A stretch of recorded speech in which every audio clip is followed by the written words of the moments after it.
Bonsoir à toutes et bonsoir à tous. Sandrine Muller, pour revenir sur l'émission Sortir de la matrice et de la réincarnation que vous retrouvez sur ma chaîne YouTube. Donc voilà, Sandrine, bonjour. On va déjà un peu vous dire Bonjour. qui vous êtes. On peut dire que vous êtes guérisseuse et magnétiseuse. Moi, chamane plus. J'ai arrêté d'exercer il y a 2 ans, donc au bout de 8 ans, et là, ça fait 2 ans que je transmets, c'est-à-dire je fabrique des maîtres. Je fais des stages et je transmets ce que je sais. Voilà, donc je continue encore d'exercer en stage où je prends des personnes au hasard et je fais des soins en montrant comment ça fonctionne et tout ça, et avec ma famille de cœur, mais sinon, je n'exerce plus. D'accord.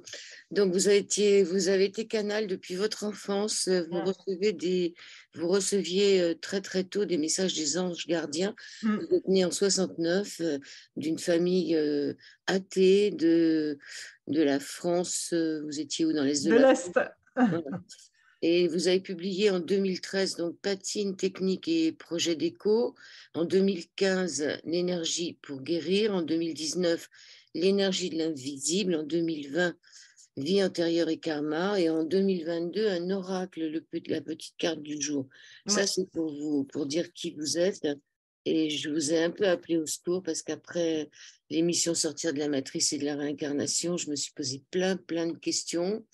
Et on a décidé toutes les deux de répondre à tous ces messages qui sont arrivés sur. Ouais, et moi, on me pose plein de questions aussi sur ma chaîne YouTube sur ce sujet parce que j'avoue que beaucoup de personnes sont dans le désarroi en ce moment, ne savent plus quoi penser. Donc, c'est bien qu'ils aient tous les sons de cloche et que chacun fasse en son âme et conscience le cinquième accord Toltec.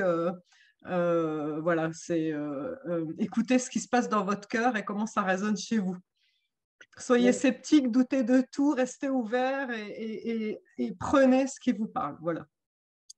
Alors, donc il y a 4 semaines, Martine Kahn qui écrit: Bonjour, je viens d'écouter votre très intéressant entretien. Je suis assez d'accord avec votre invité. Il y a quelque chose de très dérangeant dans ce système de réincarnation que l'on nous vend et je n'y adhère pas. J'ai moi-même connu des expériences de conscience élargie et je sais que notre conscience perdure après la disparition de notre corps physique. Mais où allons-nous après? N'y a-t-il pas effectivement des pièges dans ce que l'on nomme l'après-vie? Qu'est-ce que exactement que la matrice, etc., etc. Autant de questions que nous sommes en droit de nous poser. Et alors, elle parle aussi de ce qu'on va aborder dans l'émission. Au cours de mes recherches, je suis tombée sur le site d'ISO Supraconscience Vibratoire. J'ai trouvé ce site fantastique pour les informations qui y sont dispensées et qui sont complètement dans le thème de votre discussion. Alors, les questions qu'elle pose, c'est ah, où allons-nous après? Y Donc, on a-t-il... répond au fur et à mesure. On Oui, commence par oui, ça. Où allons-nous allez-y. après? Oui, Euh, En fait, il faut savoir qu'il y a des lois universelles. C'est des lois auxquelles personne n'échappe dans le monde, dans l'univers entier, comme son nom l'indique. Et il y a la loi de l'équilibre, par exemple, la loi des cycles, qui est une loi universelle. La loi d'attraction, que, ben, en spiritualité, on connaît bien, hein, et la loi du karma. Et la loi du karma, mais elle est inévitable. Pourquoi? Parce que on récolte ce qu'on sème. Et ça, vous le savez. Je veux dire, c'est dans tous les pays, dans toutes les langues. Vous envoyez de la colère autour de vous, vous allez récupérer de la colère. C'est juste une évidence. Et donc, cette loi du karma, elle s'applique autant sur ce que vous faites là maintenant. Si vous envoyez des saloperies, bien sûr que vous allez récupérer des saloperies. On ne va pas vous envoyer de l'amour en échange, mais elle s'applique sur toutes nos vies. C'est-à-dire que, euh, euh, en fait, cette loi du karma, il faut la voir un peu comme les jeux vidéo. Ce que je veux dire par là, c'est que d'incarnation en incarnation, on va avoir pour but de vivre dans la matière. On s'incarne dans un corps pour avoir pour but de vivre dans la matière. La Terre est une espèce d'école, c'est une école, des expériences qui vont enrichir toute la palette des émotions. On va vouloir vivre des expériences bonnes et mauvaises parce que nous sommes dans un monde de dualité où il y a des polarités. Il y a droite-gauche, haut-bas, chaud-froid, noir-blanc. C'est notre monde actuel, c'est notre monde de la 3D. Et que donc, pour pouvoir se situer sur une réglette à deux pôles, droite-gauche, eh bien, il faut que vous ayez vécu les deux pôles pour pouvoir dire, moi, mon âme et conscience, je me mets là. Et au niveau de, on va dire, du bien et du mal, c'est la même chose. Nous aurons, notre âme aura envie de vivre des vies où elle va faire le mal, que ça vous plaise ou non. Alors, ça peut être... beaucoup de gens qui sont dans la spiritualité ont tué au nom de Dieu.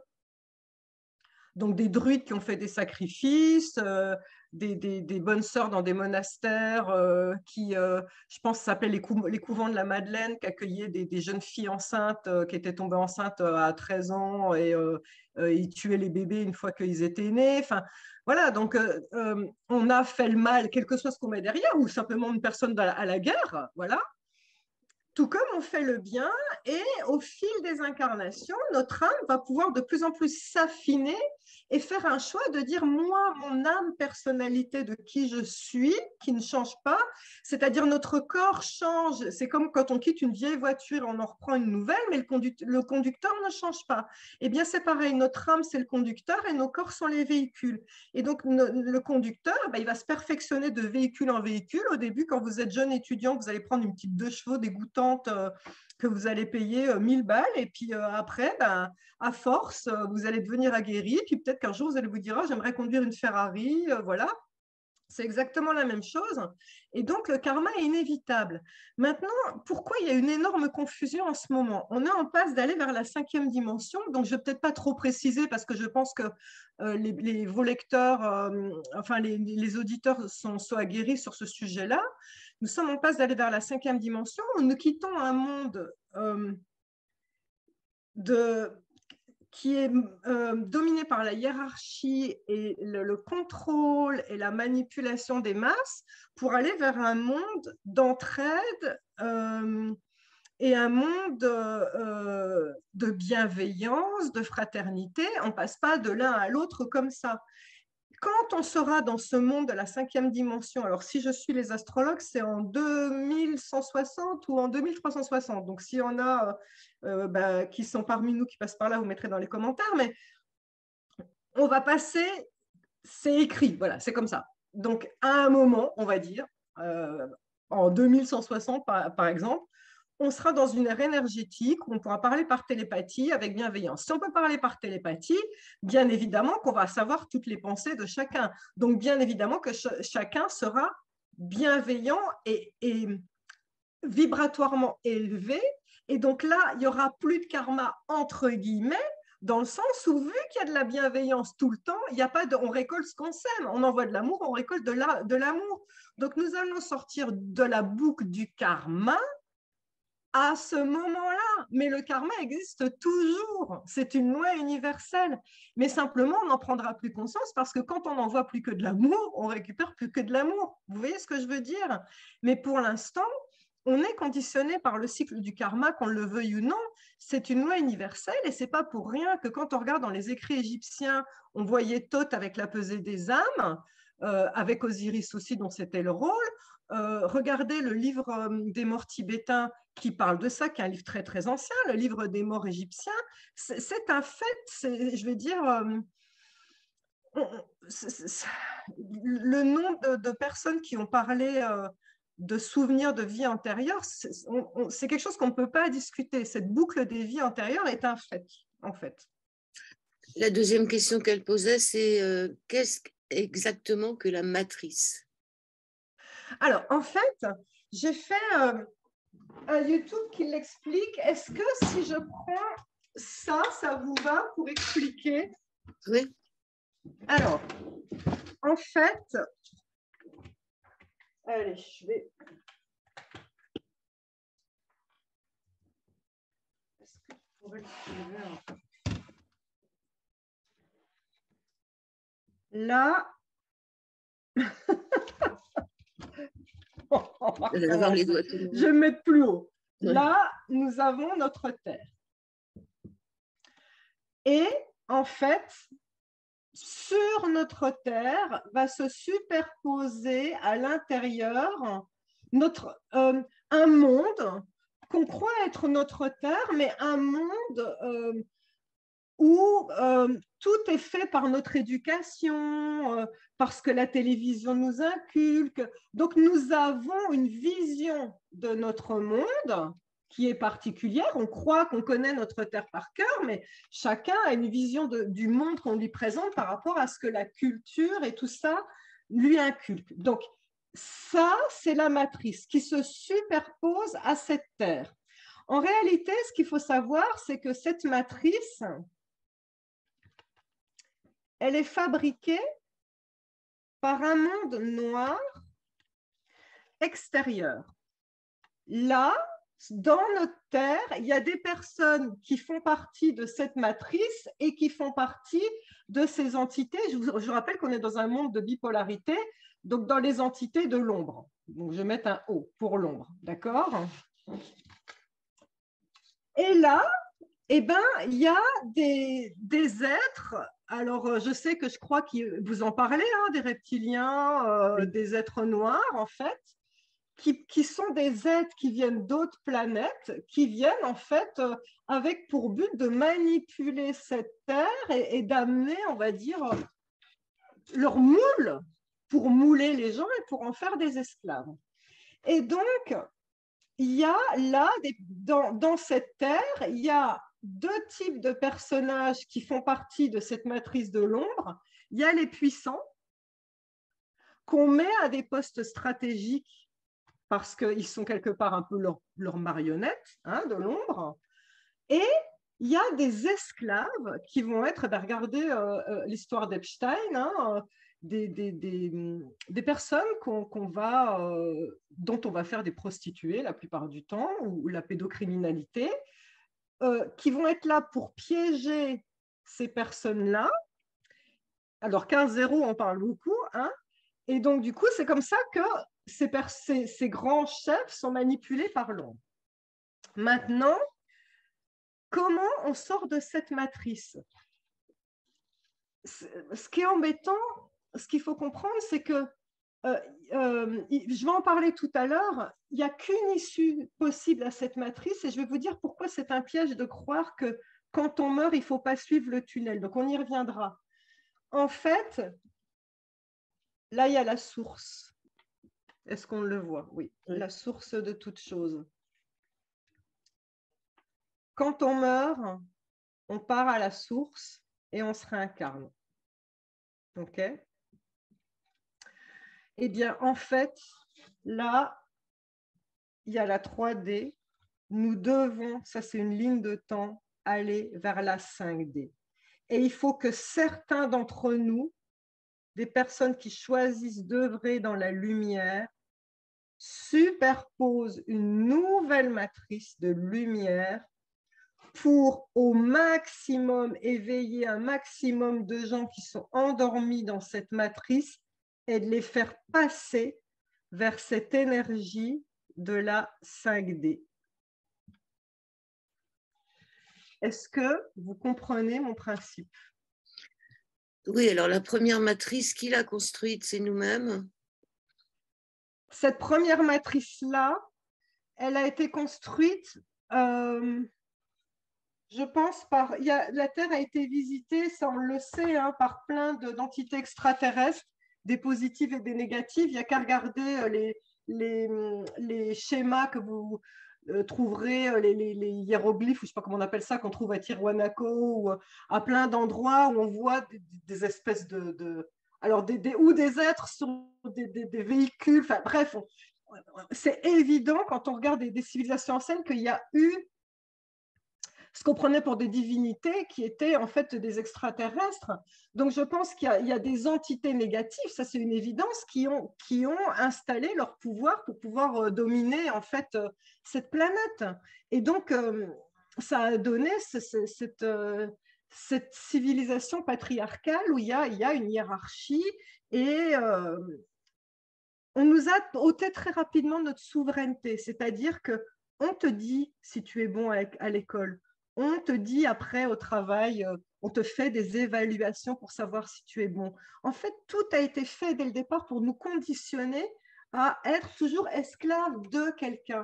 Tout a été fait pour nous enlever notre souveraineté. Et le but d'aller vers la 5D est de chacun se rendre compte qu'on a un talent et qu'on peut rayonner notre souveraineté et qu'on a quelque chose à apporter à ce monde. Alors là, je vais avoir deux questions. Il y a une femme qui s'appelle Elisabeth Fabre qui parle justement de Nibiru qui viendrait faire des récoltes d'âmes. Ça, c'est la première question, la planète Nibiru. Je ne sais pas si tu es au courant. Oui, mais des récoltes d'âmes, en quel sens? En récolte, bah, ça serait des extraterrestres qui auraient plus ou moins créé qui auraient fait, En fait, il y a très longtemps, qui auraient, avec les Anunnaki et toutes ces histoires, qui auraient un peu modifié génétiquement les humains de l'époque. Je consacre, mais donc en ce moment, ça serait une récolte d'âmes avec cette planète qui soi-disant se rapproche. Ça, c'est la première question. Si tu ne sais pas y répondre, tu laisses tomber. Non, mais j'ai quelque chose à dire sur ce sujet quand même. Parce que c'est pas, comment dire, je suis pas tournée sur les agissements de l'ombre. Il y a une autre loi universelle qu'il faut que vous compreniez, qui est la loi de l'oscillation. Vous êtes d'accord que quand un pendule, il oscille, il ne va pas osciller beaucoup à droite et pas à gauche. D'accord? La loi de l'oscillation, c'est normal. Ça va autant à droite qu'à gauche. Donc, ça, si on part du principe que c'est le point zéro, on va avoir tout un pan de gens qui sont du côté de la lumière sur notre planète et il y a la même chose du côté de l'ombre. Ce qu'il faut que vous compreniez, c'est que plus vous allez monter vos vibrations du côté de la lumière, plus vous allez échapper au radar de ceux qui sont dans l'ombre et dans cette matrice. Parce que eux, ils ne manipulent que par la peur. Or, l'énergie va là où on tourne son attention. Ça, c'est une règle des guérisseurs. Il faut savoir que le flux d'énergie, littéralement, se porte là où on met notre attention. Si on entend que on peut nous prendre notre âme, qu'on peut se faire manipuler et tout ça, inconsciemment, on y consent. À partir du moment où on se dit que c'est possible et qu'on peut le faire, on a fabriqué notre consentement inconsciemment. C'est pour ça que je ne me tourne jamais du côté de l'ombre. Ce n'est pas mon problème, j'en ai rien à foutre. En fait, comment ils arrivent à détourner les âmes, c'est en les manipulant par la peur et en leur faisant prendre conscience que des choses comme ça existent, parce que du coup, comme des choses comme ça existent, eh bien, on a tourné notre attention vers cette chose-là, et donc ils n'ont plus qu'à venir nous cueillir. En fait, je vais vous expliquer de manière plus simple. Comme je suis chamane, je suis aussi passeuse d'âme et donc, tiens, vous m'aviez justement interviewé pour mon livre L'énergie de l'invisible, nous avions parlé de ça. Parfois, il y a des âmes qui ne voient pas ce fameux tunnel dont nous allons parler tout à l'heure et qui, du coup, ne sont pas aspirées dans l'au-delà et elles restent dans un plan parallèle à notre plan. Elles errent, ça s'appelle des âmes errantes. Eh bien, j'avais des gens qui venaient me consulter, qui me disaient « Sandrine, je suis pompée par une âme errante, je la sens et tout ça. » Donc, je la raccompagnais dans le tunnel, c'est ce que peuvent faire les passeurs d'âme, c'est leur métier, je la raccompagnais là-haut, dans l'au-delà, tout ça. La personne revenait 2-3 semaines après, elle me disait « Ouais, il y a une âme errante qui est revenue, tout ça. » Et à un moment, je leur disais « Écoutez bien ce que je dis, c'est très important. C'est vraiment important que vous compreniez ça. » Et c'est vraiment un sujet qu'on aborde longtemps en stage. Il y a une loi qui est la loi du consentement. On est toujours dans les lois universelles. Personne ne peut rien vous faire sans votre consentement. Or, si moi je décrète que dans mon énergie, je suis souveraine et rien ne peut m'atteindre, parce que je l'ai décrété. Pourquoi des gens ont des âmes errantes qui les collent? Parce que dans leur esprit, ils se disent « Oh mon Dieu, ça se trouve, ça va revenir. » Et les gens à qui j'avais décroché les âmes errantes et qui sont partis sont des gens qui sont tellement dans une angoisse en disant « Oh mon Dieu, ça se trouve, ça pourrait revenir. » Qu'est-ce qu'ils ont fait? Ils ont tourné leur attention sur ce sujet-là Donc, ils se sont comme branchés sur la fréquence radio de ce sujet-là. Donc, ils ont fissuré l'aurora et ils ont comme ouvert la porte pour dire à cette amérante, je t'en prie, rentre chez moi.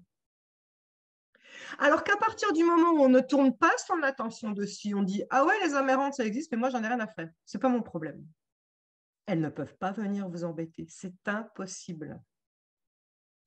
Donc, en fait, si vous voulez, le problème que ça me pose, toutes ces histoires de récolte d'âme et tout ça, c'est que ceux qui en parlent sans s'en rendre compte font le jeu de l'ombre. C'est-à-dire qu'en portant la conscience de monsieur et madame lambda sur ce sujet, on fout la trouille aux gens, donc on abaisse leur niveau d'énergie, et en plus, on fissure leur aura avec le doute étant l'opposé de la foi, avec le doute que ça pourrait arriver, et donc ils n'ont plus qu'à venir cueillir la personne. Oui, je reviens sur voir le tunnel, on l'avait abordé dans l'émission, donc voir le tunnel, moi je sais que je suis passée aussi de l'autre côté, et en vérité, j'ai pas vu le tunnel, j'étais directement dans la lumière. Oui, alors Comment expliquer qu'il y a des gens qui ne le voient pas? C'est une métaphore, on ne voit pas peut-être vraiment un tunnel. Alors, il faut absolument parler de ce tunnel, parce que c'est vrai que j'ai entendu, c'est pour ça qu'on s'est réunis, Joël, que la mode en ce moment, c'est de dire surtout n'allez pas dans le tunnel, si vous le voyez. En tout cas, surtout n'allez pas vers cette lumière d'amour qui vous aspire. Parce que, soi-disant, c'est comme ça qu'on récolte les âmes. Donc, il faut absolument parler de ça. En fait, il n'y a pas 15 000 choix quand on meurt. Puisque je voulais parler en tant que passeuse d'âme, et tous les médiums vont vous le confirmer, quand on meurt, notre corps physique reste une coquille vide, le fameux véhicule qu'on quitte, et notre âme, elle quitte soit par le chakra du cœur, soit par le chakra coronal, selon le niveau d'éveil de la personne. Elle va flotter pendant quelques jours autour du corps, pour parfois très longtemps pour ceux qui ne sont pas dans la spiritualité, parce qu'il y a une incompréhension, c'est un peu comme dans le film Ghost, hein, où il se dit, oh mon Dieu, j'ai encore des émotions, et pourtant mon corps est là, c'est vraiment ça. Hein. Et parfois, ceux qui sont dans la spiritualité, et tout de suite, ils savent, hein, ils vont partir comme des flèches vers la lumière parce qu'ils connaissent ce truc-là, mais disons que certaines personnes vont errer pendant un moment près de leur corps, d'où la nécessité de l'enterrement. C'est une façon de leur montrer, de dire, tu vois, on te dit au revoir, on fait un rituel pendant l'incinération ou pendant qu'on met, que ce soit à l'incinération ou au cimetière, ça ne change rien. Mais dès qu'il y a un rituel, c'est une façon de dire à la personne, pour nous, tu es décédé, on a acté le fait que tu n'es plus là, tu peux partir. Donc ça, c'est très important, ces rituels, ils ne sont pas là pour rien. Et donc, a priori, pendant 3 semaines, on appelle ça un tunnel, peu importe, il y a plein d'expériences, des personnes qui ont fait des expériences de mort imminente. Ce sur quoi ils s'entendent, c'est qu'on est aspiré par de l'amour pur. Et oui. J'aime bien le mot aspirer parce que c'est elle qui nous prend. Enfin, je pense pas qu'on ait le choix finalement. Non. Voilà, on n'a pas le choix, donc c'est pour ça que c'est étonnant comment pouvoir refuser. Alors, je vais parler de pourquoi certaines personnes ont parlé de faux tunnels et tout. Dans les faits, on est aspiré par de l'amour pur, et cet amour, mais c'est indescriptible, c'est-à-dire prenez tout l'amour que vous avez pour la personne que vous aimez le plus, vous multipliez par 100 000, et au-delà de ça, c'est pas possible de l'imaginer. Je veux dire, si cet amour-là était face à nous maintenant, être de chair, on grille sur place. Littéralement, notre système nerveux n'est pas capable de supporter une telle charge émotionnelle positive, tellement c'est énorme. Donc, justement, on doit d'abord se départir de son corps et tout ça pour pouvoir être aspiré par ce tunnel d'amour.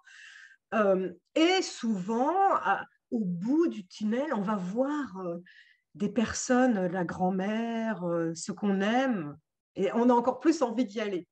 Alors, j'ai fait un YouTube qui explique qu'est-ce qui se passe avant de mourir. Je le sais parce que j'ai accompagné des dizaines et des dizaines de personnes vers la mort en tant que passeuse d'âme. On sait qui va venir vous accueillir à l'autre bout du tunnel parce que très souvent, dans les semaines, les jours qui précèdent la mort, on va se mettre à voir, par exemple, ma grand-mère décédée, mais comme je vous vois, vous, Joël, c'est-à-dire, on ne fait plus la distinction entre un air de chair et de sang que vous voyez dans votre quotidien, ma fille, par exemple, et ma grand-mère, que je verrai exactement pareil. Et ma grand-mère va me dire, je t'attends, par exemple. Et souvent, moi, j'avais des accompagnants dont le mari, par exemple, des femmes dont le mari allait mourir. Elle me disait, mais Sandrine, il est fou ou pas? Je suis là et il parle là. Et le mari que j'avais vu juste avant en soins me disait, Sandrine, mon père est venu me voir et il m'a dit, je t'attends. Et je lui ai parlé. Donc, c'est bien quelque part une preuve parce que c'est vrai que certains disent oui, on est capable d'imiter la voix de votre grand-mère, de votre père qui est décédé, qui va vous appeler. Ben, non, parce qu'il y a des signes avant-coureurs. Ils sont là et vous savez émotionnellement que c'est eux. Il y a des âmes, quand elles sont là-haut, elles se retrouvent parce qu'elles retrouvent l'énergie commune, l'émotion qui est véhiculée. On ne peut pas faire semblant, on ne peut pas reprendre l'empreinte carbone d'une personne. On peut faire un costume qui ressemble à une grand-mère. On ne peut pas. euh, Quand vous quittez votre meilleur ami, que vous le revoyez 3 ans après, vous allez reprendre les choses comme la veille, parce que toute l'énergie est là. On ne peut pas imiter ça. Oui, Sandrine, il y a quand même des. Moi, je vois ma mère, elle ne voulait pas partir, hein, elle refusait de voir tout ce que était. Alors, ça, c'est très important qu'on en parle. Donc ça, je vous parle du schéma classique. D'accord? Maintenant, en tant que passeuse d'âme, j'ai constaté plusieurs choses. Déjà, quand on raccompagne une âme vers le tunnel, nous, passeurs d'âme, nous n'avons pas le droit d'aller dans le tunnel. Normal, je ne suis pas morte, donc je n'ai pas le droit d'y aller. Donc, ce qu'on fait en général, c'est que chacun a sa technique, hein, mais en tout cas, moi, je demande à l'archange Michael de venir aux portes du tunnel. Et c'est comme une nounou qui va remettre un enfant à ses parents. Je vais remettre cette âme errante à Michael. Et ce que j'observe parfois, c'est qu'il y a une négociation, il y a le tunnel, ou en tout cas ce vortex d'amour, on l'appelle comme on veut, c'est cette chose qui vous aspire. Et il y a une négociation où je vois Michael avec cette âme-là, comme ça, et en général, ils partent les deux vers le tunnel, mais des fois, je vois splutch. En fait, c'est encore une autre loi, la loi du libre arbitre. À partir du moment où on demande à cette âme de quitter notre plan, puisque c'est une âme errante, elle n'a plus que deux choix, partir vers la lumière ou partir vers l'ombre, c'est toujours pareil. Et donc, il y a des personnes qui vont, alors soit ils partent vers la lumière, soit ils partent vers l'ombre, auquel cas, dans ce cas-là, ils vont nourrir les forces de l'ombre, mais ils auront des réincarnations qui font qu'ils peuvent se rattraper à un moment. C'est toujours comme les jeux, on remonte à chaque fois en vibration. Et il y a des gens qui peuvent hésiter, ceux qui sont athées, qui vont dire « Oh là là, c'est une arnaque !» Surtout ceux qui ont fait du mal. Ceux qui ont fait du mal vont voir ce tunnel, et comment ils ont fait du mal, ils savent qu'il peut y avoir l'enfer. Il y a des gens qui ont peur de ce truc en disant « Oh là là, ah là c'est une arnaque, là j'y vais pas ». Là, c'est l'enfer. Et là, justement, je termine juste ma phrase 2 secondes, c'est justement là qu'ils deviennent des amérantes. C'est Ouais, parce qu'ils refusent d'aller dans le tunnel. oui, mais justement, est-ce on n'est pas tous un peu à se dire qu'on n'a pas été, on n'a pas été parfait, hein. On a tous des trucs à se reprocher, hein. Donc, si Alors, on est un peu dans la spiritualité, est-ce qu'on se dit que c'est pas le tout de l'avoir vu dans cette vie-là, mais voilà, on n'est pas parfait, donc forcément, on aura oui, quand mais même des comptes à justement, rendre. c'est bien d'en parler, Joël. Personne n'est parfait, c'est pour Mm. ça qu'on est humain, c'est pour ça qu'on vient sur Terre, c'est pour expérimenter. Et ce qu'il faut que vous compreniez, c'est qu'il n'y a aucun jugement. Alors, c'est vrai que c'est la religion qui a inventé le jugement dernier, les trucs comme ça, là. Il n'y a pas de jugement. Déjà, euh, euh, je vous invite à regarder le film de Chico Javier, je ne sais pas Oui, comment on dit, oui, Noa Solar, Notre demeure. oui, Bon, j'ai un chéri qui est portugais, je ne sais pas le prononcer, c'est pas grave. Et j'aime beaucoup son interprétation. Pour ceux qui ont été pas super dans cette vie-ci, qui ont des vies compliquées, qui ont été peut-être dans de l'agressivité, tout ça, quand on est inspiré par ce tunnel de lumière, il y a, on va dire, un espèce de passage hôpital avant encore de monter en vibration où, et je l'ai vérifié avec des personnes qui sont décédées, elles peuvent rester plusieurs mois, voire même plusieurs années, sans donner de nouvelles à ceux qui restent. Des fois, ceux qui restent disent oh, donne-moi un signe, puis il se trouve que je n'ai pas de signe, parce qu'elles sont dans cet espace hôpital où on va réparer leurs blessures, prendre tout le temps qu'il faut pour qu'elles reviennent vraiment à elles, à leur souveraineté, qu'elles soient pleines de douceur pour elles-mêmes. Donc déjà, il n'y a aucun jugement. Personne n'est là pour vous taper sur la tête, pour vous dire tu as été horrible et tout ça. En revanche, ce qu'il faut savoir, c'est que c'est décrit dans les bardeaux du livre des morts tibétains. À ne pas confondre, il y a des gens qui disent Sandrine, le livre de la vie et de la mort, ça a été fait par un gourou. Je ne parle pas de ce livre-là. Je vous parle du livre des morts tibétains, qui est un livre séculaire, qui est un livre traditionnel, comme le livre des morts égyptiens. Eh bien, on parle de bardeau, c'est-à-dire c'est notre corps va se séparer de couches énergétiques les unes après les autres, avec différentes phases.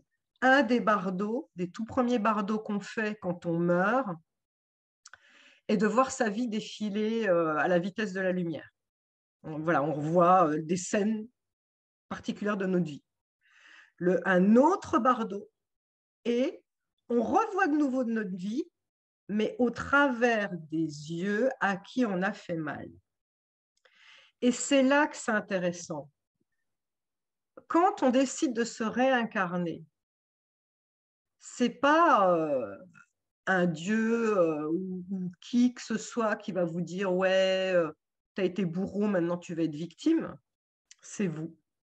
C'est vous qui avez tellement vécu dans votre émotionnel au travers des yeux des autres et qui prenez conscience avec la puissance de votre âme de tout ce que vous avez fait, que vous allez dire ah ouais, là j'ai une dette.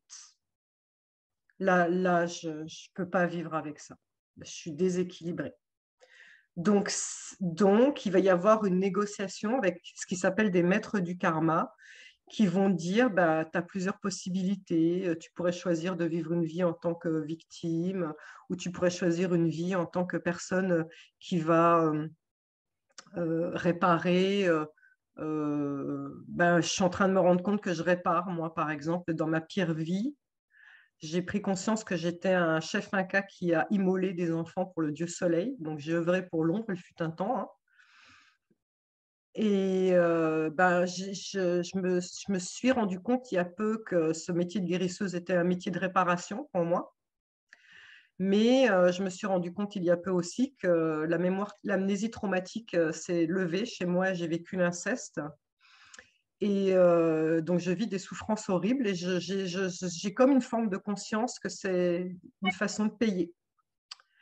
L'enfant en moi souffre horriblement. Je suis en train de revivre une deuxième fois toutes les horreurs qu'on m'a faites.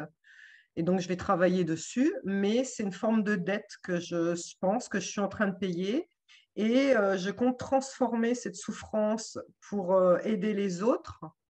Et donc, je répare. Et non seulement je répare en faisant ça, mais en plus, je fais pencher vers la lumière parce que je vais en faire quelque chose de bien pour les autres. Donc, tout ça pour dire que la boucle du karma, on ne nous force pas à aller dans cette boucle du karma, c'est vous qui demandez à y aller. C'est vous qui demandez à y aller pour vous améliorer et réparer.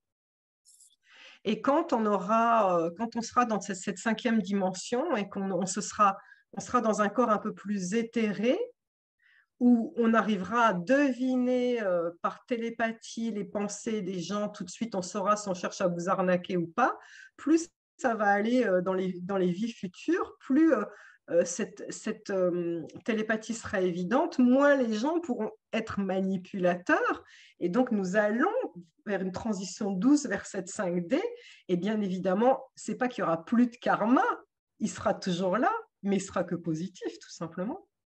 Parce qu'il n'y aura plus que de l'amour. Oui, alors 5D et 5G, est-ce que c'est la même chose?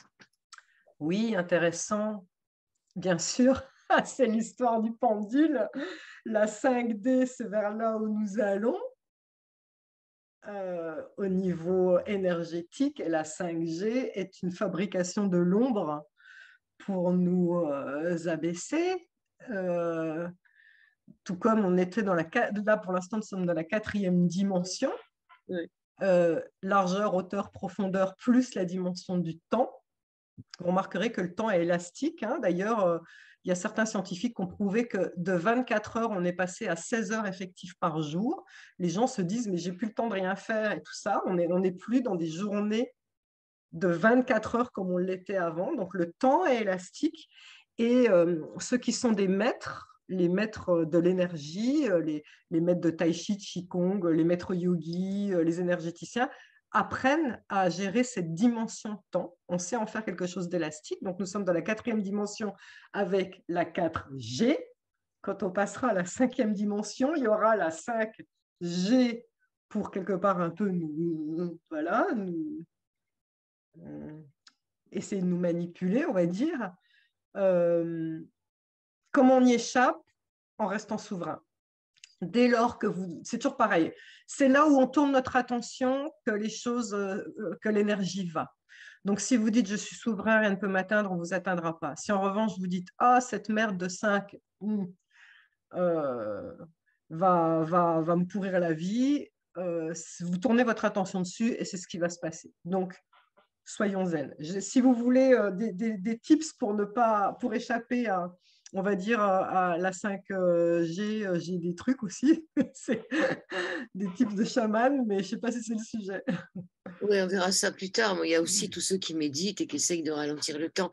Alors, Farid disait, ce qui me gêne, c'est qu'il fait par référence à la source, à Dieu. Je crois plus en ce témoignage que je vous conseille d'écouter, donc elle renvoie sur une chaîne YouTube, d'autant que ceux qui vivent une NDE en parlent. Après, il y a la fausse et la vraie lumière. Sinon, on peut devenir une âme errante, comme je l'ai vu lors Voilà. d'une NDE. Alors, ça serait quoi, cette fausse lumière? En fait, il y a mon interprétation, il y a des personnes qui ont fait des expériences de mort imminente et qui parlent de cette fausse lumière. C'est une personne que vous avez interviewée, je crois. Oui. Il faut savoir, je vous invite à regarder les écrits de Jean-Jacques Charbonnier, hein, qui a vraiment étudié beaucoup toutes ces expériences de mort imminente. Un faible pourcentage de gens qui font des expériences de mort imminente parlent d'expériences qu'on appelle négatives, où ce n'est pas du tout un tunnel de lumière, mais ça va foutre la trouille et tout ça. En fait, il faut savoir que Anne Givaudan en parle aussi d'ailleurs. Tout dépend de l'état d'esprit dans lequel on est à ce moment-là et du niveau d'énergie qu'on a à ce moment-là. En temps normal, avant de mourir, je le sais encore une fois parce que j'ai accompagné beaucoup de personnes vers la mort, les choses sont bien faites. Notre âme ressasse le passé. Vous remarquerez que les personnes qui vont mourir aiment bien ressasser le passé et vont vers un pardon, même s'ils ne le formulent pas vis-à-vis des autres. Il y a une quête de notre âme, d'une sorte de paix toute relative qui va nous permettre de partir serein vers ce tunnel de lumière. Or, il se peut que certaines personnes vont faire des expériences de mort imminente alors qu'elles viennent d'avoir un accident de la route ou qu'elles prennent des drogues. Et elles sont donc si elles prennent des drogues, elles sont dans un bad trip qui va expliquer une expérience de mort imminente négative.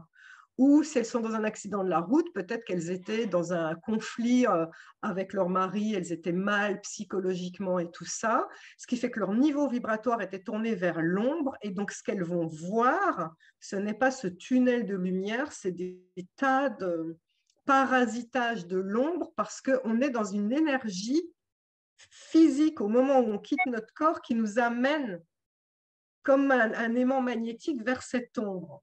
Donc, je pense que ceux qui ont fait des expériences de mort imminente négative ont été attirés vers une fausse lumière, et c'est vrai, mais ce n'est pas la réalité et ce n'est pas le lot de tous. C'est là que ça me gêne.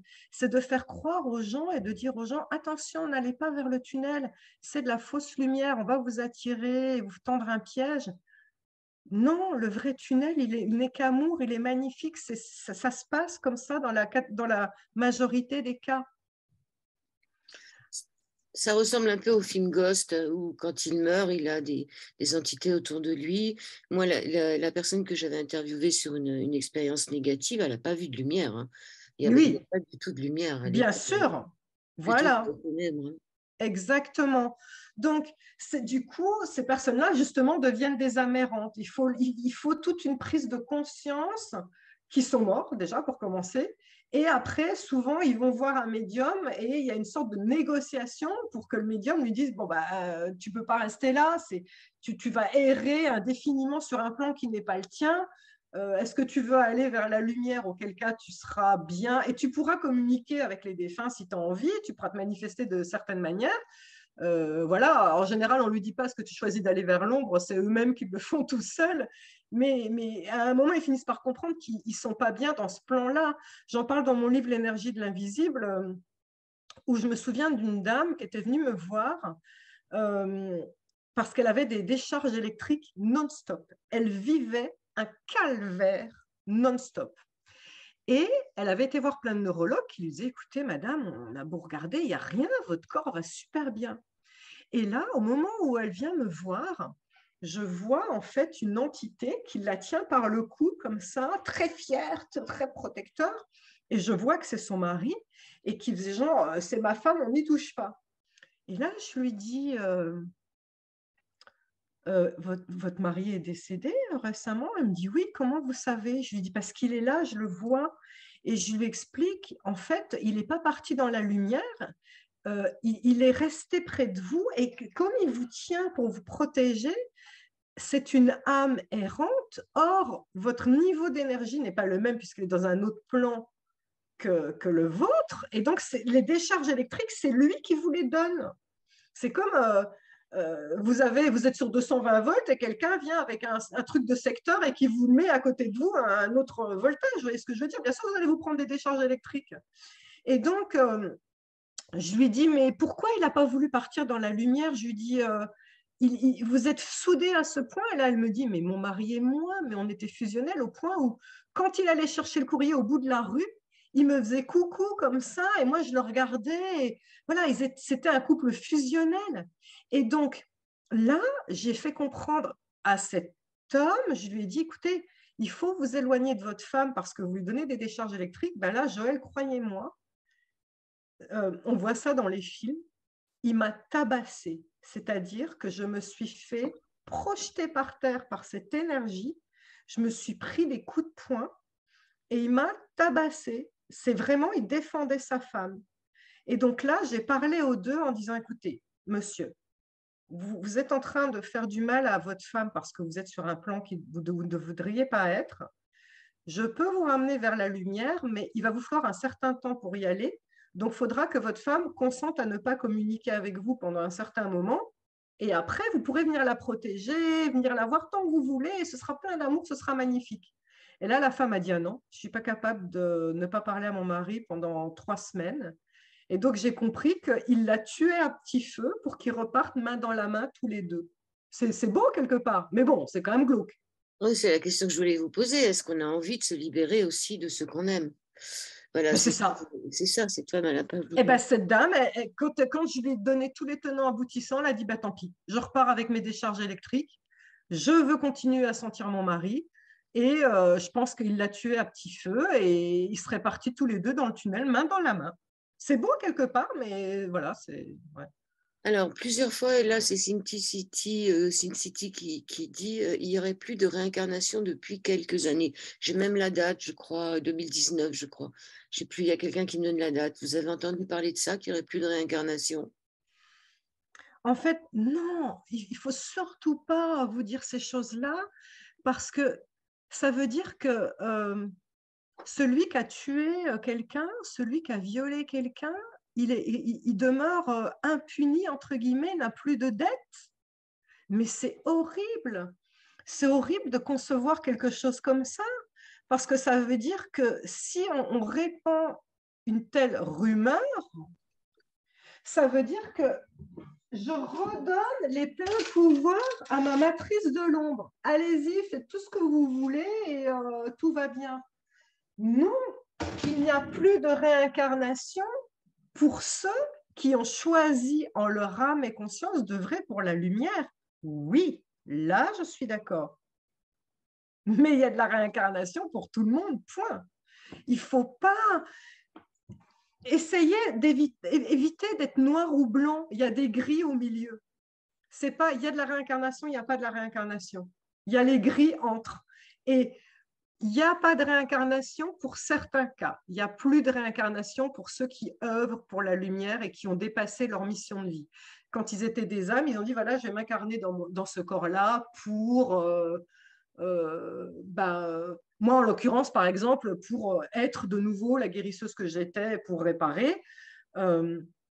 Et puis après, j'ai dévié de ce cours-là en me disant, maintenant, je veux transmettre et tout ça. Et donc, je pense que j'ai dévié de ma mission de vie. Et quand on a quelque part dépassé sa mission de vie, eh ben, ça, c'est un fait, je le sais. Quelque part, on sort de ce système des réincarnations parce qu'on a check quoi, on a ça y est, on a fait ce qu'on avait à faire et voilà. Mais en fait, donc ceux qui ont fait ce qu'ils avaient à faire sur Terre, qui ont accédé à leur mission de vie et qui ont fait le libre arbitre d'œuvrer pour la lumière, oui, ils s'affranchissent de ce karma. Encore faut-il avoir pris conscience de ce qu'on a fait de pire dans les vies antérieures.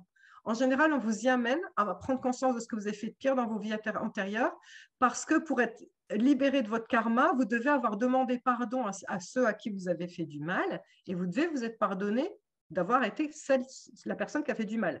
Donc, certains vont me dire, mais oui, mais moi, si je ne m'en souviens pas, faites une méditation où vous, vraiment sincèrement, vous dites, voilà, il y a quelqu'un là dans mon énergie, ou peut-être plusieurs personnes, parce que toutes vos vies antérieures sont des anneaux dans votre aura. Donc, c'est comme une couche d'oignon.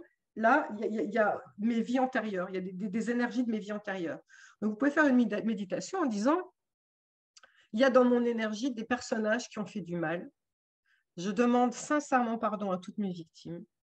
Et moi, la version évoluée de mon âme, de moi-même, je pardonne à ce bourreau que j'ai été, parce qu'à l'époque, peut-être qu'il croyait bien faire, ou en tout cas parce qu'à l'époque, il n'avait pas toutes les clés, il faut être plein de bienveillance. Donc ça, c'est la première chose, c'est si vous voulez, comment dire, vous affranchir de votre karma, encore faut-il déjà être sûr que vous avez libéré les vieilles casseroles de ce que vous avez fait avant.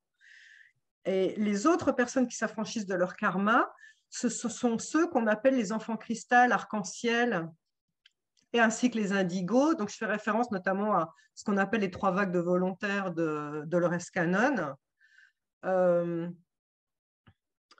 Il y a des âmes qui ont suffisamment évolué sur Terre, qui donc du coup ont pu passer dans une dimension différente, qui sont allés dans des planètes éveillées, donc je ne sais pas, sur Sirius, dans les Pléiades, j'en sais rien, voilà, c'est les Starseeds dont on parle, hein, voilà. Qui ont vu toute cette merveille. Et puis un jour, on leur a dit, hey, il fut un temps, t'allais sur Terre, puis sur Terre, ça se passe pas génial en ce moment. Tu veux pas aller refiler un coup de main, là? Tu veux pas, là, un peu les aider? Donc, auquel cas, cette âme dit, bah ouais, oui, j'y vais. Mais elle va pas revenir dans la boucle du karma alors qu'elle en était sortie. Vous voyez ce que je veux dire? Donc, bien sûr, il y a parmi nous des starseeds, appelez-les comme vous voulez, des enfants cristal, des enfants arc-en-ciel, les indigos, toutes ces personnes qui se sont déjà affranchies du cycle du karma, qui sont allées sur des planètes plus éveillées et qui ont consenti à revenir filer un coup de main. Et Dieu sait s'il y en a beaucoup en ce moment, parce qu'on est vraiment dans un point de bascule, soit vers l'ombre, soit vers la lumière. Il faut absolument qu'il y ait des gens qui aident. Ces gens-là, bien sûr, sont affranchis du karma. Mais encore une fois, ne croyez pas que tout le monde est affranchi du karma, c'est faux, parce que je ne veux surtout pas qu'on croie ça donnerait carte blanche au pire criminel, et ça, c'est impossible, c'est inentendable. Oui, c'est aussi les bodhisattvas, hein, les bodhisattvas. Donc, je veux dire, Exactement. je ne pense pas qu'on puisse sur son nuage là-haut à regarder en bas et à pas avoir envie de redescendre si ça se passe mal. On va parler du libre arbitre. C'est qui dit vrai, qui, il y a 3 semaines, écrit le problème est que le libre arbitre n'existe pas, car ce qui détermine une décision et qui est nécessairement en arrière-plan physiologique de ce que nous croyons maîtriser ne nous est en aucun cas accessible. Les choses se font ainsi. Nous prenons donc à gauche plutôt qu'à droite, car Oui, je ça ne comprends. pouvait en aucun cas se passer autrement. Nous croyons avoir un libre arbitre, mais il est de contrefaçon. Libre arbitre ou Alors, pas, Sandrine? beaucoup de choses à dire sur ce sujet. Euh, je suis d'accord, je reprends mon plan. L'ombre, un de ses outils préférés dans la matrice qu'elle nous fabrique là sur Terre, c'est la fabrique du consentement. D'ailleurs, regardez bien le truc qui nous sert à allumer la télé, c'est la télécommande. Ça veut tout dire. D'accord? Et la télévision, on vous dit quelle vision vous êtes censé avoir. OK? Tout est écrit hein, depuis le début. Hein. Et d'ailleurs, une chaîne, hein, quand on allume, on regarde des chaînes qui vous enchaînent. Voilà. Donc là, je suis tout à fait d'accord avec cette personne. Où est le consentement? Je veux dire, on croit qu'on fait des choix, alors qu'en réalité, on nous bourre tellement le crâne avec ce qu'on est censé savoir, ce qu'on est censé penser, etc., qu'on croit avoir un libre arbitre, mais non. Maintenant, ce qu'il ne faut pas oublier aussi, c'est que vous êtes souverain quand même et que le libre arbitre, il se fait, comment dire, il y a des choses qui sont prédéterminées dans votre karma. Je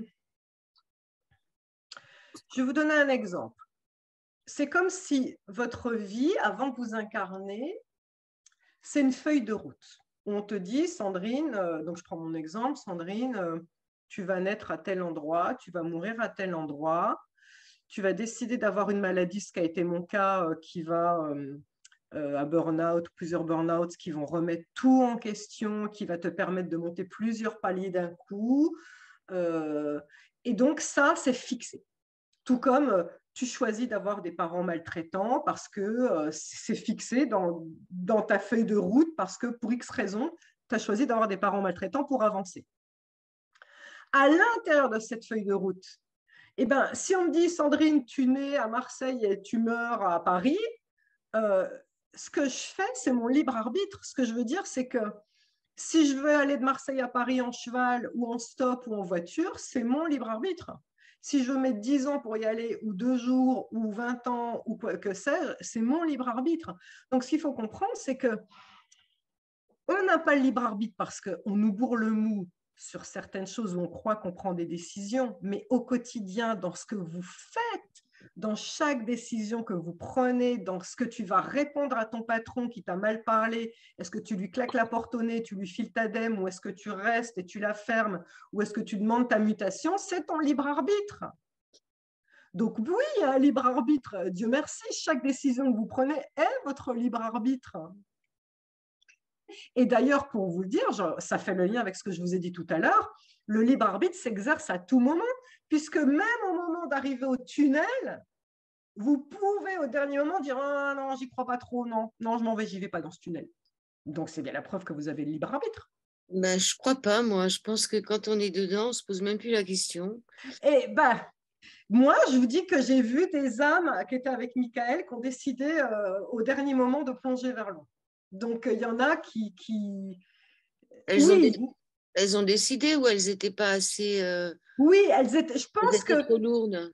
je pense qu'elles étaient trop lourdes pour y aller, et trop de souffrance, et oui, et trop de peut-être mauvaises croyances. Mais on va dire, dans 99,99% des cas, on ne se pose pas la question. Bien évidemment, c'est que de l'amour, c'est juste une évidence qu'on doit aller là-bas, quoi. Mais, donc, le libre arbitre, je suis d'accord avec cette personne qui dit qu'on ne l'a pas dans le sens où on est formaté, mais on l'a quand même au quotidien, bien sûr. En fait, ce que je dois opposer à ce faux libre arbitre, c'est notre souveraineté. Et là, c'est vraiment le concept de la 5e dimension. C'est qu'on doit passer d'un concept de 3e dimension où on te dit à l'école, voilà, comment tu es censé penser, on te formate sur tel cours. Je vous donne un exemple. Pourquoi on n'apprend pas la méditation à l'école? Pourquoi on n'apprend pas la loi d'attraction à l'école? C'est bien la preuve que on cherche à nous formater, on cherche à nous enlever notre souveraineté. Celui qui sait travailler la méditation, travailler son mental, son ego, la loi d'attraction est quelqu'un qui est puissant. Donc, on est bien d'accord qu'on doit passer d'un monde de 3D qui est formaté à un monde de 5D où chacun a accès à sa propre puissance et à sa souveraineté. Donc, le libre arbitre, il est là, il est de voir sa propre puissance et de savoir y accéder, en fait. Je vous rappelle qu'il y a la loi du consentement qui dit qu'on ne peut rien vous faire sans votre consentement. Donc, effectivement, la 3D fabrique un faux consentement en vous mettant des films catastrophes. Donc, du coup, quand les catastrophes arrivent et les pandémies arrivent, on dit « Ah ben oui, je savais que ça allait arriver ». Donc, on consent à ça. Mais il n'en reste pas moins qu'il y a des gens comme vous et moi et d'autres personnes qui regardent cette chaîne qui disent « Ah non, moi, je ne consens pas à ce monde de merde ». Et heureusement, ils ont donc le libre arbitre et ils sont souverains. Oui, puis le consentement éclairé, on en a beaucoup entendu parler ces derniers temps. Ça parle à tout le monde. Alors là, sur quoi je voulais arriver là? Oui, donc quelqu'un me dit, sinon, alors bonjour, ceux qui nous emprisonnent, c'est Éclaireuse66. Elle nous dit bonjour, ceux qui nous emprisonnent, ils ont quoi comme existence? Point d'interrogation. Nous, notre expérience ici, ok, n'est pas formidable, mais quel est leur intérêt? On leur apporte quoi? Nous sommes une sorte de nourriture spirituelle. Oui, voilà, exactement. Et elle dit, sinon, ISO de conscience vibratoire nous éclaire beaucoup sur ce point. Il y a aussi tous ces supraconsciences, hypnose régressive. Oui, oui, ça c'est vrai. C'est vrai, ceux qui font partie du clan de l'ombre, là, qui débordent sur notre matrice, mais dont plusieurs personnages sont invisibles, eux se nourrissent de notre peur. Donc leur but, en fait, c'est simple, hein, si vous regardez l'échelle émotionnelle, le plus bas de l'échelle émotionnelle est la peur, le plus haut de l'échelle émotionnelle au niveau vibratoire est l'amour. Les deux pôles de l'échelle émotionnelle sont amour et peur. Donc, on comprend très bien que le pôle extrême de la lumière est l'amour, le pôle extrême de l'ombre, c'est la peur. C'est logique. Donc, ces gens-là sont des gens qui se nourrissent de la peur et qui donc vont sans arrêt essayer d'entretenir dans cette matrice des films catastrophes, des pandémies, des guerres, et ainsi de suite, pour sans arrêt nous mettre dans un état de sidération où justement on n'accède plus à sa souveraineté parce qu'on est incapable de penser, parce qu'on est dans un état de sidération à cause de la peur.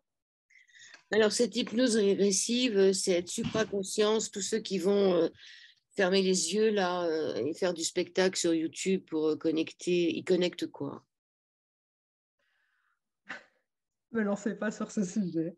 Avec tout le respect que j'ai pour avec tout le respect que j'ai pour les hypnotiseurs, je vais devoir moi-même aller en voir pour avancer sur ce qui m'est arrivé quand j'étais petite. J'ai l'impression que c'est du spectacle. J'ai la même impression.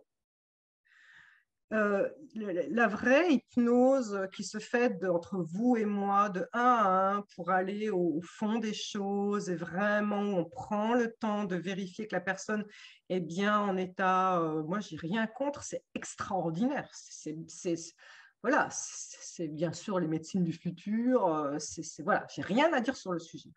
Moi, le peu de chaînes d'hypnotiseurs que j'ai regardé, là où je mets un bémol, c'est alors, tu vas monter ta vibration. Ça y est, tu as monté ta vibration? OK.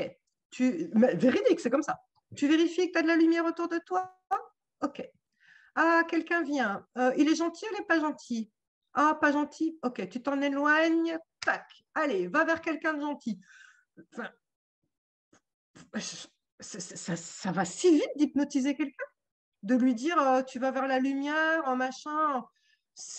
Et surtout qu'ils sont, je suis dubitatif quand même. Hein. Surtout qu'ils sont plusieurs. Hein. Il y a un maître du spectacle et 3, 4 personnes qui vont aller chercher Oui, et des d'ailleurs, ça me fait rire, ils informations. rigolent entre eux, vous remarquerez. Est-ce que quand on est en hypnose, on a l'état suffisant pour rigoler entre nous en disant... ça aussi, ça me surprend. Mais ce qui me surprend le plus, c'est qu'ils ont plein de gens qui s'intéressent à ça. C'est-à-dire que c'est vraiment des chaînes, ils sont Je légion. sais. Il y en En a de fait, plus je en pense plus. que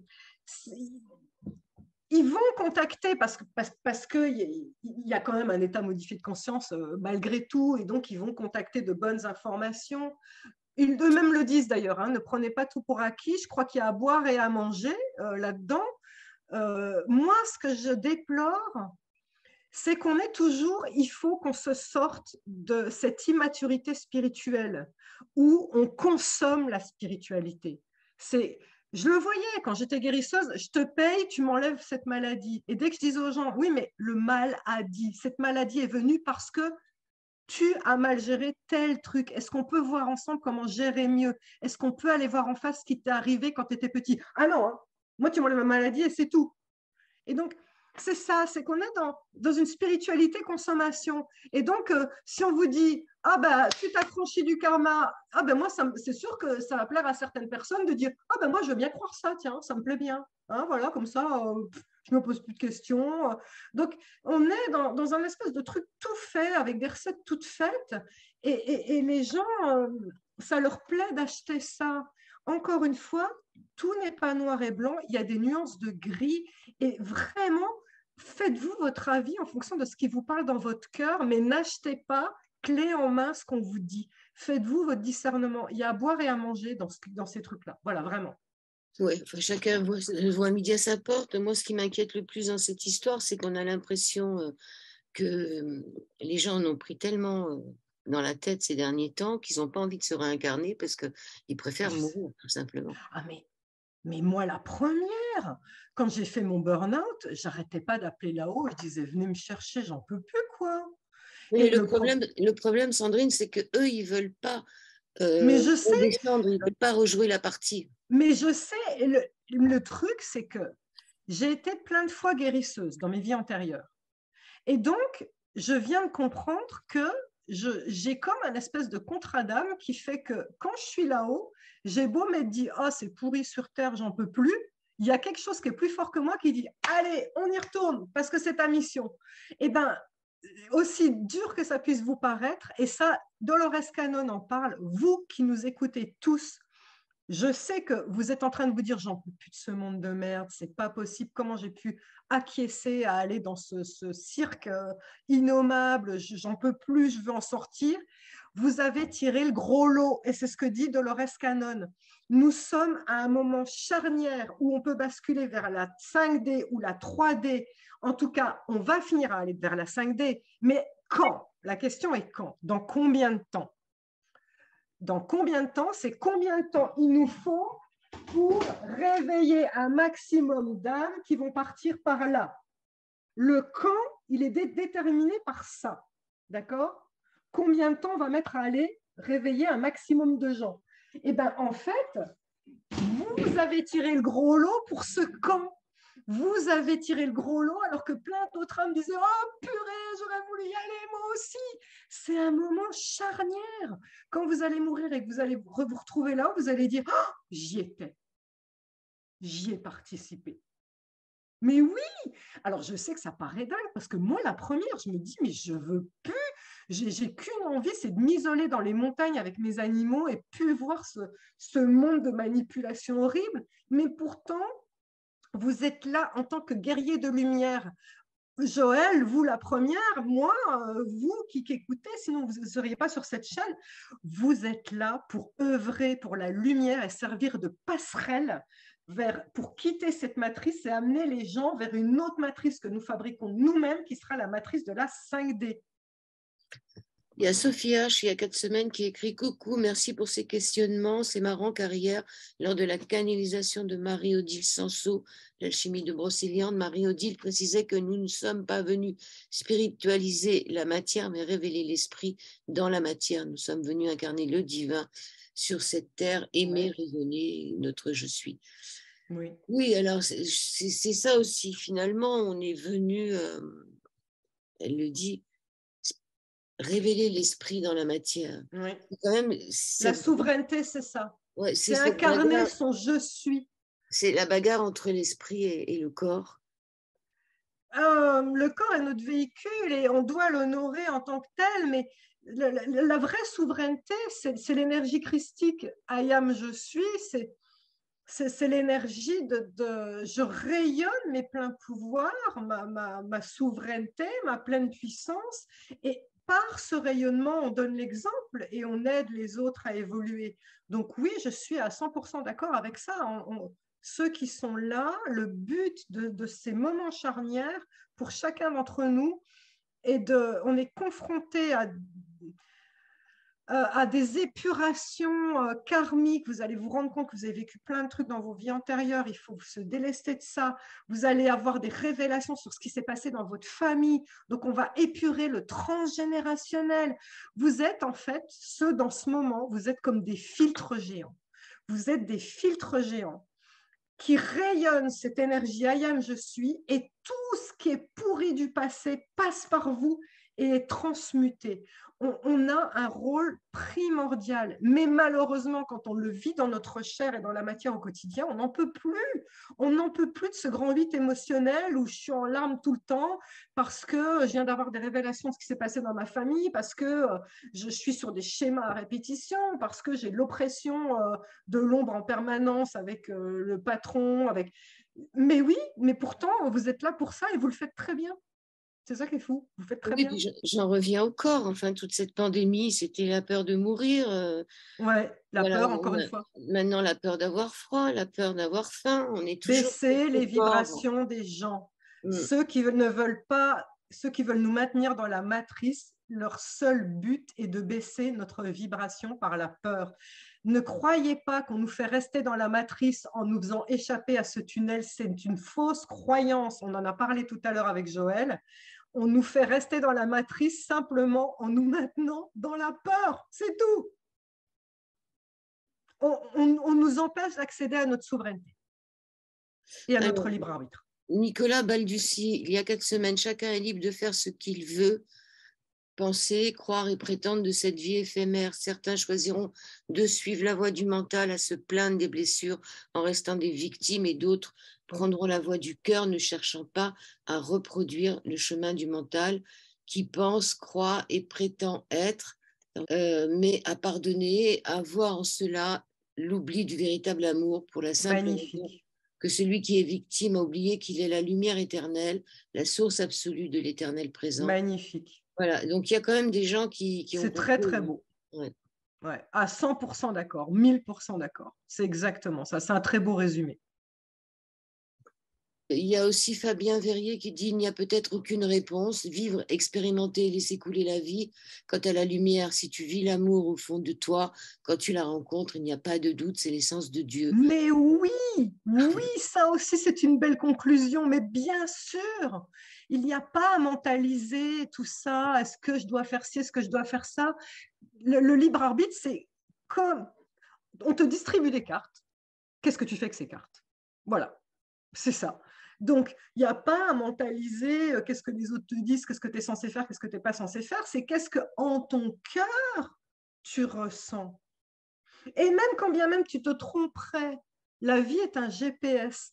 Alors tiens, c'est intéressant qu'on parle de ce libre arbitre. Quand on commence à être de plus en plus éveillé, on se rend compte que le libre arbitre n'existe plus, entre guillemets, dans le sens où dès lors qu'on est connecté à la source et à sa guidance intérieure, à son cœur, on est donc connecté à son moi supérieur, il y a des intuitions, des instincts qui vont vous dire non, Sandrine ne va pas à gauche, c'est plutôt ça. Et là, on se dira, ah, mais je n'ai pas le libre arbitre parce que mon mental aurait voulu choisir et dire, je fais ce que je veux. Non, finalement, je vais aller à droite.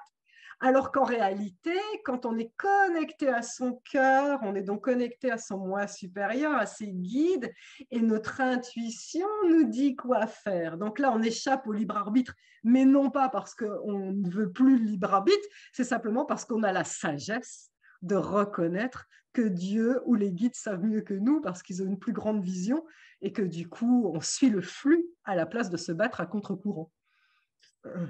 Oui, donc c'était 2009, hein, c'est un certain Poirier. Attends.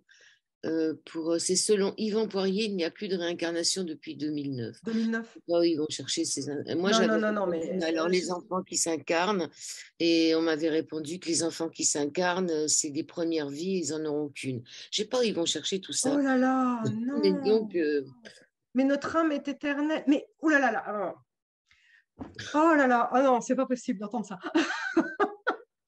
C'est peut-être la première vie sur Terre et qu'ils n'en auront qu'une sur Terre, mais une des lois universelles, c'est tout est en constante évolution. Tout évolue comme un cône, comme ça, avec une expansion de conscience, et on monte en vibration, et la conscience s'expanse de plus en plus, un cône infini vers l'infini. Ce qui veut dire qu'en admettant qu'après, tu sois passé en 5D, tu es suffisamment éveillé pour avoir d'autres missions qui vont nourrir ton âme, nourrir ta conscience, et donc tu vas pouvoir créer avec ta conscience de plus en plus de choses. Il paraît que les archanges sont capables de créer des galaxies. Nous, avec notre loi d'attraction, dans une semaine, si j'y arrive bien avec ma loi d'attraction, j'arrive à faire venir un truc. Dans une semaine, un truc que je demande. Bon, ben, si les archanges sont capables de créer des galaxies, vous voyez les possibilités qu'il y a d'évolution. Donc, tout ça pour dire qu'on n'a pas qu'une vie, on va en avoir à l'infini, mais à l'infini, parce qu'on évolue de palier en palier. La hiérarchie négative dont je vous parle dans l'ombre, elle existe aussi dans la lumière, c'est-à-dire que plus on va évoluer, plus on va avoir des vies de lumière de plus en plus belles et de plus en plus puissantes et de plus en plus extraordinaires. Je pense que, je ne peux même pas vous le décrire parce que c'est quelque chose qui est inconcevable pour nos cerveaux d'humains. Mais il y a une hiérarchie angélique, les anges, les archanges, les séraphins, c'est pas pour rien, c'est parce que il y a des degrés de puissance après qui sont différents, avec des évolutions encore. Donc non, nous n'avons pas qu'une vie. Je sais pas qui croit ça et pour ça, pourquoi. Non, on est éternel. On est éternel. alors, sur le karma, Tiffaine Moreau dit que le karma est un piège, on nous coupe de notre mémoire, impossible de retenir les leçons et erreurs de vie passée. Pourquoi on nous coupe? C'est une bonne question, ça. Mais Pourquoi on nous coupe? heureusement, dites donc, le nombre de gens qui vont chez les psys parce qu'ils ont du mal à gérer ce qui leur est arrivé comme trauma dans leur enfance et tout, si vous deviez vivre avec tout ce que vous avez fait dans vos vies antérieures, mais vous grillez sur place. C'est inconcevable, c'est ingérable. Heureusement, ça s'appelle le voile de l'oubli. Mais sachez que c'est faux. On ne nous coupe pas de notre mémoire. C'est-à-dire que des personnes qui vont venir en soins, par exemple, je vais vous donner des exemples concrets. Moi, j'ai déjà vu une personne qui est venue avec la phobie de l'eau et qui n'avait pas approché l'eau ni de près ni de loin. Dans sa famille, personne n'était mort noyé, donc ce n'était pas un legs transgénérationnel, on va dire. Donc là, j'ai demandé à aller voir dans ce qui s'était passé dans une de ses vies antérieures. Et là, bingo, dans sa vie d'avant, elle était morte noyée. Donc, quelque part, je vous rappelle que nos vies antérieures sont dans notre énergie. Il y avait comme une espèce de marionnettiste qui lui disait, faut pas aller dans l'eau, faut pas aller dans l'eau, tu vas mourir noyé. Ça s'appelle la blessure karmique. Donc, on a des souvenirs de nos vies antérieures. C'est juste pas un souvenir comme un souvenir de tu te souviens de ce que tu as fait hier. Il y a des empreintes dans notre corps. On s'en rend pas compte, c'est tout. Tout comme il y a des souvenirs de nos vies antérieures positifs. Beethoven, il n'a pas fait sa première symphonie à 8 ans comme ça par hasard. Il était déjà musicien dans des vies et des vies et des vies antérieures. Et il avait ce souvenir. Moi, je ne suis pas devenue guérisseuse du jour au lendemain. Oui, j'ai un chaman qui m'a transmis le don, mais c'était d'une telle facilité que je me suis rendu compte après coup, quand je me suis connectée à mes vies antérieures, ça fait, mais j'ai été druide, chamane, enfin, sorcière, mage, appelez ça comme vous voulez, mais dans des vies et des vies. C'est pour ça que c'est d'une telle évidence pour moi. Et donc, ça fait partie de mon âme personnalité. Donc, oui, on se souvient de nos vies antérieures, c'est juste pas comme vous le croyez. Ce n'est pas un souvenir comme ah ben tiens, oui, hier je t'ai dit ça, ben, hier j'ai fait ça. Non, c'est dans une empreinte émotionnelle. c'est dans une empreinte énergétique de notre corps. Là, il y a Yves Salermo qui dit il a fallu 8 millions de vies à parcourir les étapes successives de l'évolution ascendante à travers les cycles d'incarnation.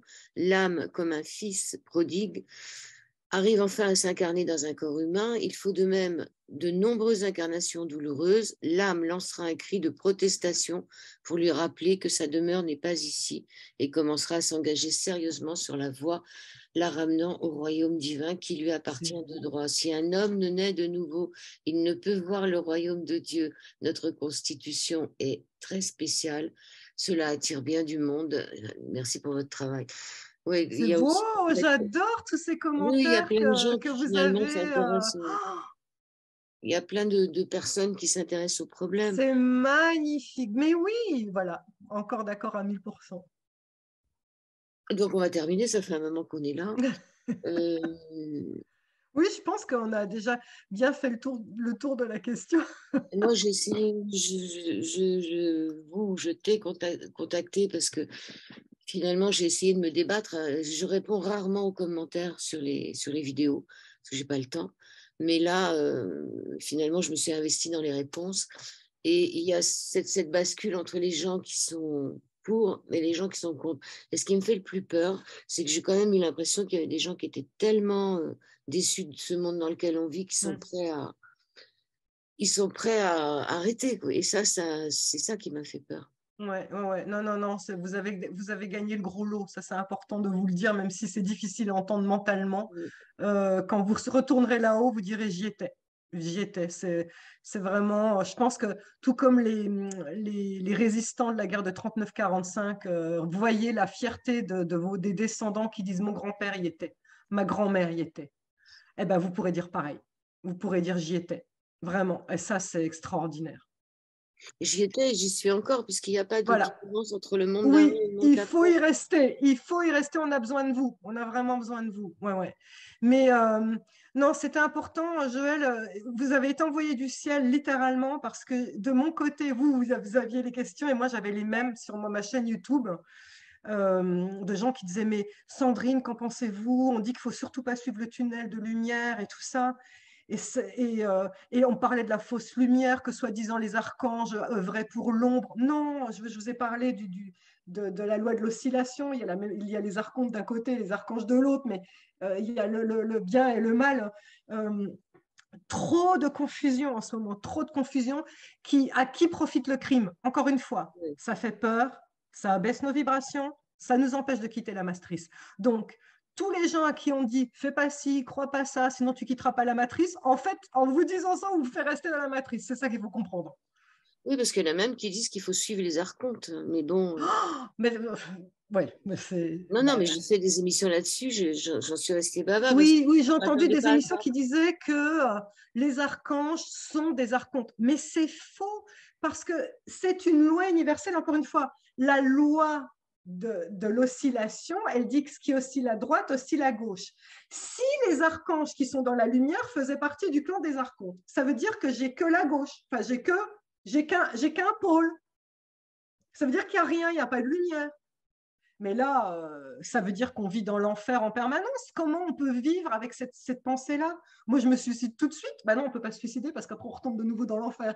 Enfin, je veux dire, c'est pas possible. Il n'y a pas d'espérance. Il y a rien qui sort du cœur. On est dans de l'ombre totale. On ne peut pas avoir des discours comme ça. Il y a une hiérarchie négative, il y a une hiérarchie positive, et on évolue de vie en vie pour aller le plus possible vers la lumière. Voilà. Oui, Et l'ombre sert la lumière. oui, Ça, et c'est si on ne va important. pas vers la lumière, finalement, on va vers quoi? Vers les ténèbres? Alors, ben, ça, c'est super. Je me suis posé la question parce qu'à un moment, j'ai compris que ceux qui signent, attention, il y a des puissants du côté de la lumière, d'accord? Là, on va dire que ça, c'est le point zéro. Il y a des mages blancs puissants du côté de la lumière, tout comme il y a des mages noirs très puissants du côté de l'ombre qui font des rituels sataniques pour honorer l'ombre, qui les aide et qui les guide. Vos anges gardiens vous guident, ça c'est important de le comprendre, mais les mages noirs qui font le rituel satanique sont guidés aussi et protégés. Donc à un moment, moi j'ai parlé avec là-haut et j'ai dit mais c'est terrible, du coup ça veut dire qu'ils sont impunis. Et là, ma réponse, elle est très importante. Il faut que vous compreniez une chose, c'est que quand on œuvre pour la lumière, on évolue de positif en positif jusqu'à, comme je vous l'ai dit, aller dans des dimensions comme la 5D où il n'y a plus que de la lumière, il n'y a plus de karma, c'est magnifique. Et donc là, quand on atteint l'éveil, alors allez voir les livres, hein, je ne suis pas la seule à en parler, mais on dit que quelque part notre âme se dissout dans le grand tout. Si j'atteins l'éveil de mon vivant, c'est comme si je suis capable par ma conscience, c'est un peu comme dans Matrix et dans Docteur, dans les trucs d'Avengers, comment il s'appelle, le Docteur, à un moment, il fait tout par la conscience. Bref, c'est vraiment par la conscience, on peut tout créer, d'accord? Donc ça, c'est quand on est au niveau de l'éveil. Donc, on se dissout dans le grand tout quand on est dans l'éveil. Eh bien, sachez une chose, c'est que ceux qui œuvrent pour l'ombre, plus ils vont œuvrer pour l'ombre, plus leur âme va se fractionner, c'est-à-dire moins ils auront de cœur et plus ce sera des robots. Ce sera vraiment comme de l'intelligence artificielle pure, programmable. Ils seront de plus en plus sans âme. Il n'y aura plus que des micro-grains, des micro-onces d'âme jusqu'à ce qu'à un moment, leur âme se fractionne tellement qu'ils n'ont plus d'autre choix que se redissoudre dans la source. Mais ils vont renaître à des paliers vibratoires bas. Donc, à la place de nous, par exemple, qui nous sommes incarnés sur Terre pour vivre des expériences et après évoluer, aller vers la 5D, eux, ils vont aller dans des mondes pourris, mais encore plus pourris que ce qu'on a sur Terre. Voilà, des mondes manipulateurs et tout. Ils vont devoir tout reprendre à zéro en choisissant soit de retourner vers l'ombre de nouveau, soit petit à petit d'évoluer pour aller vers la lumière. Mais n'oubliez pas qu'on est éternel. Hein. Je crois qu'au final, tout le monde finit par aller vers la lumière. Allez, la dernière de Nicolas Baldussi encore, il dit que le souvenir des désirs passés non satisfaits retient l'énergie qui se manifeste comme une personne. Lorsque la charge est épuisée, la personne meurt. Des désirs non satisfaits sont emportés dans la naissance. L'identification avec le corps crée des désirs toujours renouvelés et c'est un processus sans fin à moins qu'il soit clairement vu. C'est cette clarté qui libère, car on ne peut abandonner les désirs que lorsque toutes les causes et les effets sont clairement vus. Je ne dis pas que c'est la même personne qui renaît, elle meurt vraiment, mais ses souvenirs restent avec leurs désirs et leurs peurs. Oui. Ils fournissent aussi l'énergie pour une nouvelle personne. C'est très important de comprendre ça, notamment ceux qui croient que le suicide est la solution. Hein, c'est donc un désir non satisfait. Et ils se disent, OK, voilà, je suis dans la mouise, il m'arrive que des emmerdes, je quitte ce monde, comme ça je vais quitter mes problèmes. Ah non, non, vous avez juste plus de corps et vous pouvez plus agir dans la matière, mais tout reste. Vous revenez avec les casseroles. Oui, et puis j'aime bien parce qu'il dit que c'est cette clarté qui libère. En vérité, c'est pas de la lumière, c'est de la clarté. C'est la clarté. Oui, c'est la clarté. Je rajouterais même un truc, il y a les désirs non satisfaits, mais là, on est vraiment dans une épuration du transgénérationnel. C'est très, très important de comprendre que le non-dit doit être clarifié aussi. Le non-dit est quelque chose qu'on véhicule de génération en génération et qu'on porte sur nous. Et donc, le tout travail que vous ferez sur vous pour vous libérer de phobies, voilà, de schémas à répétition transgénérationnelle va libérer vos ancêtres et libère vos descendants. Vous avez vraiment, vraiment un rôle de filtre. Vous êtes dans un rôle de charnière. On y était, Joël, on y était. On y est encore. Je dis ça. On va se quitter, Sandrine. Alors, vous avez un site internet, Sandrine Muller-Bobard, et vous avez aussi une chaîne. SandrineMuller.com. J'ai enlevé le board, je suis divorcée. Ça arrive à tout le monde. Bon, en tous les cas, merci. Merci Joël, vraiment, vous avez été envoyé du ciel. Pour la clarté, parce qu'ils ne veulent pas aller vers la lumière, allons vers la clarté, tout sera clair. Et... C'était un plaisir, vraiment, merci infiniment. Ouais, merci. Et merci à nos auditeurs. Merci.